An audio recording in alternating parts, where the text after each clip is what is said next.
شروع اللہ کا نام لے کر جو بڑا مہربان نہایت رحم والا ہے۔ اے ایمان والوں، تم لفظ رہنا مت کہا کرو اور انظرنا کہہ دیا کرو، اور اس حکم کو اچھی طرح سن لیجو، اور ان کافروں کو تو سزائے دردناک ہو ہی گی۔ ذرا بھی پسند نہیں کرتے کافر لوگ، خواہ ان اہل کتاب میں سے ہوں اور خواہ مشرکین میں سے، اس امر کو کہ تم کو کسی طرح کی بہتری بھی نصیب ہو تمہارے پروردگار کی طرف سے، اور اللہ تعالیٰ اپنی رحمت و عنایت کے ساتھ جس کو منظور ہوتا ہے مخصوص فرما لیتے ہیں، اور اللہ تعالیٰ بڑے فضل کرنے والے ہیں۔ ہم کسی آیت کا حکم جو موقف کر دیتے ہیں یا اس آیت ہی کو ذہنوں سے فراموش کر دیتے ہیں، تو ہم اس آیت سے بہتر یا اس آیت ہی کی مثل لے آتے ہیں۔ اے معترض، کیا تجھ کو یہ معلوم نہیں کہ حق تعالیٰ ہر شے پر قدرت رکھتے ہیں؟ کیا تجھ کو یہ معلوم نہیں کہ حق تعالیٰ ایسے ہیں کہ خاص انہی کی ہے سلطنت آسمانوں کی اور زمین کی؟ اور یہ بھی سمجھ رکھو کہ تمہارا حق تعالیٰ کے سوا کوئی یار و مددگار بھی نہیں۔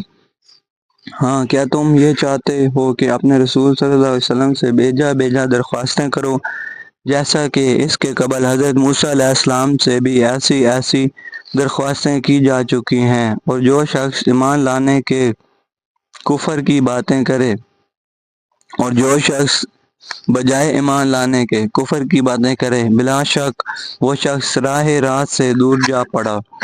ان اہل کتاب یعنی یہود میں بہتر دل سے یہ چاہتے ہیں کہ تم کو تمہارے ایمان لائے پیچھے پھر کافر کر ڈالیں، محض حسد کی وجہ سے جو کہ خود ان کے دلوں ہی سے جوش مارتا ہے حق باجا ہوئے پیچھے۔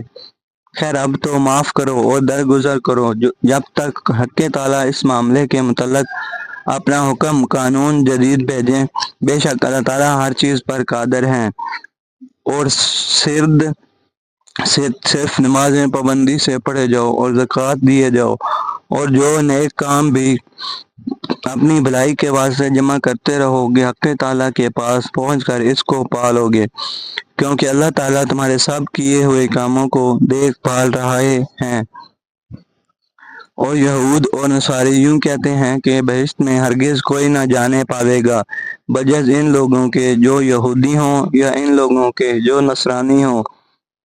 یہ خالی دل بہلانے کی باتیں ہیں۔ آپ کہیے کہ اچھا، اپنی دلیل لاؤ اگر تم سچے ہو۔ ضرور دوسرے لوگ جائیں گے، جو کہ شخص بھی اپنا رخ اللہ تعالیٰ کی طرف جھکا دے اور وہ مخلص بھی ہو، تو ایسے شخص کو اس کا عوض ملتا ہے اس کے پروردگار کے پاس پہنچ کر، اور نہ ایسے لوگوں پر قیامت میں کوئی اندیشہ ہے، اور نہ ایسے لوگ اس روز مغموم ہونے والے ہیں۔